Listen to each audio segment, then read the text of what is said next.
Madame, Monsieur, bienvenue sur Business 24 Africa. Vous suivez la matinale Business Matin. Dans ce numéro, nous recevons l'écrivain Meïté Mamadou. Avec lui, nous parlerons de son dernier ouvrage intitulé Docteur de la parole, publié aux éditions Matrice. Un ouvrage de 90 pages que nous allons découvrir avec lui. C'est tout de suite.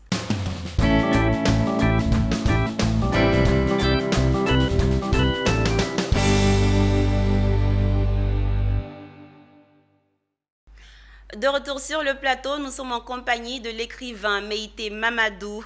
On vous connaît comme artiste-chanteur, mais vous êtes également avéré être un écrivain prolixe, car vous avez 12 ouvrages à votre actif. C'est bien cela? Effectivement, madame. Alors dites-nous d'où vous êtes venue la passion de l'écriture. Bien avant, mesdames et messieurs, madame, permettez-moi de dire que je suis Meïté Mamadou, Allez-y. nom à l'état civil, affectueusement appelé le sac à parole. Je suis l'ensemble du patrimoine qui se transmet de bouche à oreille. Un champ conceptuel, une organisation mémorielle. Je suis l'ossature de l'orature, l'exutoire à la joie. Pour répondre à votre question, effectivement, l'écriture est venue de par ma vocation, de par ma conviction, de par la passion, de par l'émotion, de par la sensation, de par la profession. En une phrase, je me suis donné une vocation éducative. Alors, très belle vocation, on dira cela. Revenons à votre dernier ouvrage intitulé Docteur de la parole. Si on vous demandait de présenter cet ouvrage. Naturellement, il s'agit d'un dialogue, une concertation, une causerie entre un docteur et un certain nombre de personnes, à savoir des étudiants, des médecins, des infirmiers, etc. Et plus concrètement, pourquoi Docteur de la parole? On a envie de savoir. Dès qu'on parle de docteur, quand on prononce le mot docteur, on fait tout de suite allusion à la maturité, à la maîtrise de la chose. Alors ici, il s'agit d'un docteur linguistique, il s'agit d'un docteur thérapeutique, il s'agit d'un docteur qui soigne à travers le mental, à travers le raisonnement, à travers la conscience. Parce que ce dernier, en tant que docteur, répond aux questions avec exactitude, avec spontanéité, avec, je vais dire, maîtrise de soi. Alors, au sortir de là, quand on est soulagé moralement, d'une part, on est guéri. C'est en cela, on l'appelle le docteur de la parole. Et concrètement, à qui s'adresse votre ouvrage et qu'est-ce qu'il vient apporter dans le fonctionnement de la société en général? Alors, ce docteur, selon le livre, s'adresse à tout le monde.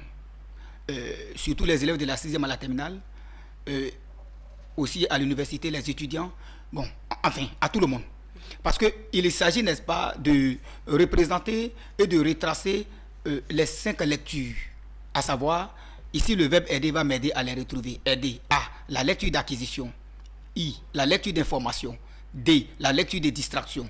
E, la lecture d'élévation. R, la lecture de ravissement. C'est un condensé d'un résumé. Un condensé de plusieurs paragraphes. Alors, naturellement, ce livre s'adresse à tout le monde. Bien noté, et j'ai le livre en main. Et à la page 32, vous dites ceci.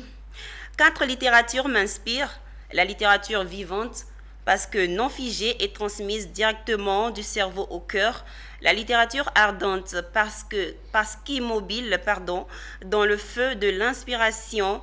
La littérature active, où la parole garde toute son efficacité de verbe, où le verbe a force de loi, de dogme, de forme, de charme. La littérature souple, adaptée exactement au jour, au lieu, au temps, à l'auditoire. Apparemment, vous avez beaucoup été influencé par les 4 littératures, c'est bien cela? Effectivement, il s'agit du socle de la culture, il s'agit du soubassement linguistique. Effectivement, pour être non seulement éloquent, pour être un écrivain, enfin, pour maîtriser la parole, dominer la parole, dompter la parole, il faut ces éléments, ces 4 éléments. Donc la lecture, la littérature vivante, parce que non figée et transmise directement du cerveau au cœur. La littérature ardente, parce que recréée chaque fois au feu de l'inspiration. La littérature active, parce que toute la parole garde toute son efficacité de verbe, où le mot a force de loi, de dogme, de forme, de charme. La littérature souple, parce que adaptée exactement au jour, au lieu, à l'auditoire. Vous savez, quand on crée un livre, il faut montrer de l'or à celui qui connaît sa valeur. C'est cela. C'est en ce moment-là que nous nous sommes donné une vocation, une conviction, et nous avons créé, innové le docteur de la parole, véritablement pour orienter et façonner. Alors, tous les lecteurs, tous les amoureux de la lecture sont donc conviés à se procurer cet ouvrage.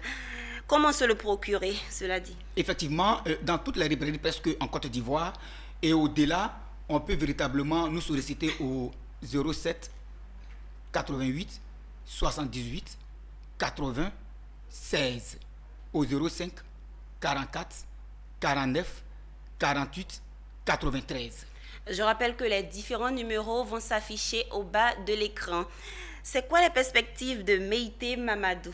Naturellement, j'ai une conviction de faire une tournée nationale et internationale pour valoriser l'art oratoire, valoriser l'art écrit. Parce qu'entre les deux, il y a un rapport de complémentarité. C'est pour cela nous sommes dans une vocation éducative. Parce que pour nous, l'éducation, c'est l'ensemble des aptitudes, des attitudes intellectuelles, conceptuelles, physiques, rigides, des acquisitions morales, orales d'un responsable.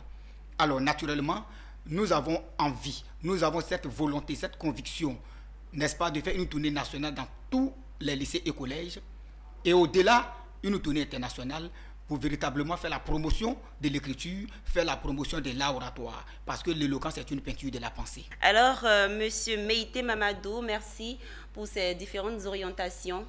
C'est déjà la fin de notre émission. Un dernier mot. Effectivement, un dernier mot, c'est pour dire que tout est Dieu. Et la mesure d'aimer Dieu, c'est Dieu lui-même. La mesure de cet amour, c'est de l'aimer sans mesure. C'est une faute de tout croire et une erreur de ne rien croire. Nous sommes nés trop tard dans un monde trop vieux. Je remercie le bon Dieu.